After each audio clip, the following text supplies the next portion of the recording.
Today is a topic very near and dear to my heart. So we're going to talk about baking today. People who have been following the story, they know that we like to cook pretty much everything we eat from scratch. That's our vibe. We care a lot about the foods that we're eating. That was a big reason that we wanted to move into the RV in the first place, because when we were traveling for work and we would go to hotels and stuff, nowhere had the food that we wanted to eat, the kind of food that we made for ourselves. So that was a really big part of like, well, let's take the kitchen and let's take all of our food with us wherever we go. When you move into an RV, I think it's an incredible opportunity to become able to cook all of your food for yourself. It can also be a daunting task because you're moving into generally a smaller space with a smaller kitchen. And so you have to learn how to reformat everything you did before. When you have to choose and pare it down, you really just go with what's the simplest thing. And so for us, we've got the two cast iron pans, and we've got one large stew pot, which I need because sometimes I make things that are big, and then we've got one smaller pot. Big plug for the Alta because I have giant cabinets where I can keep all of my fermentation stuff. So I think we're mostly going to talk about baking and sourdough, but I do kombucha, and I've got a giant container of that is in one of our cabinets, and we've always got that going. And I've got a cabinet I can keep my starter in all the time.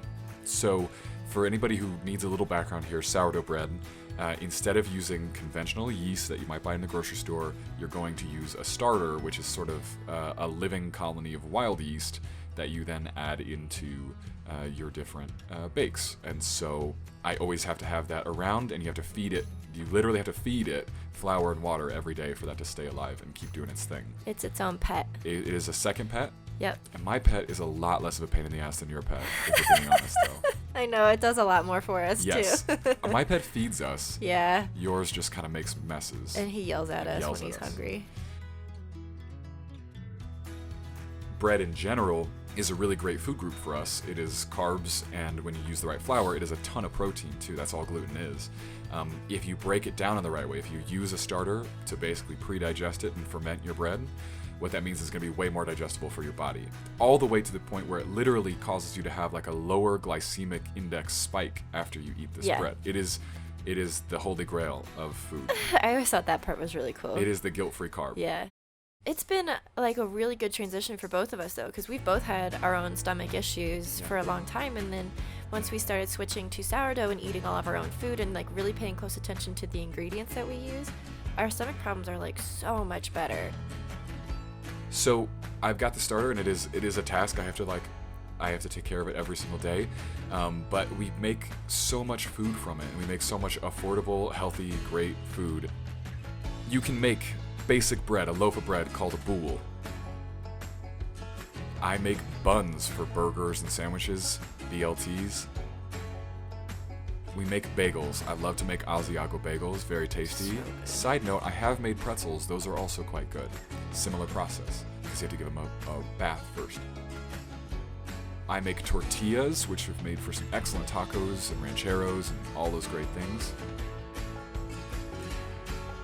I have made crackers. The other big one would be pizza crust. We like making pizzas. I'm one of those guys that likes to be a pizza nerd, so we've got the pizza oven that people have probably seen in the videos. And the book of pizzas. And the book of pizzas and all that stuff. I was obsessed with pizza for a long time, so I've got my own like secret sauce recipe and all that stuff, and we get into it. So we do a mean sourdough pizza crust. Oh man, and when you're eating that thing too, particularly the pizza crust, like when you get to the edge and you're just eating just the crust there on the edge, you're like, wow, this is so sour. Like it's got such a deep flavor. You can make sourdough pancakes, which are delicious. They taste like buttermilk pancakes because really the sour like really kind of acts like buttermilk. They're super good.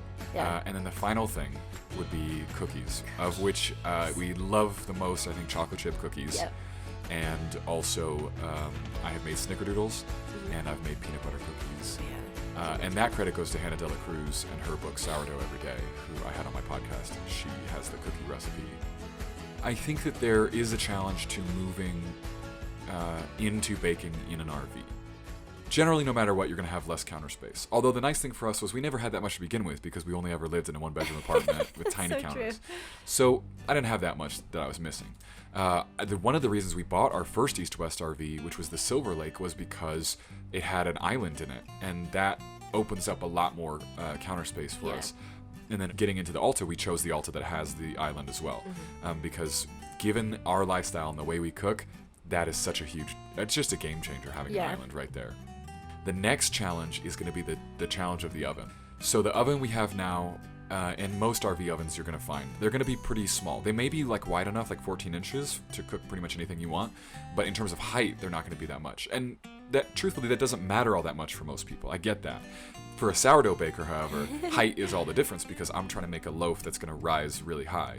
I've found a way to make it work inside of our oven pretty well, and how to move the rack around to get the space I need, and it works out really well. The only other thing is that you're also going to be cooking likely on a propane oven. The heat all comes from the bottom, so you have to find a way to move the racks around and be able to reflect heat off the ceiling so that you don't just burn the bottom of everything you cooked, which is certainly how I started for a good long time. Most everything got burned. And I think it'll probably be that way every time we get into a different oven. Yeah, different sized oven, yeah. But, you know, we have learned, and now things come out really consistent. But I think it is doable. I think it is doable for someone who lives in an RV to have a really good relationship to cooking and to food, and in particular baking. I mean, we have been able to combine, the thing that we do with the bread is that we combine it with the other foods that we love. So, you know, we love eating burgers too. It's a big staple for us. Love a good burger. Get a good grass-fed patty.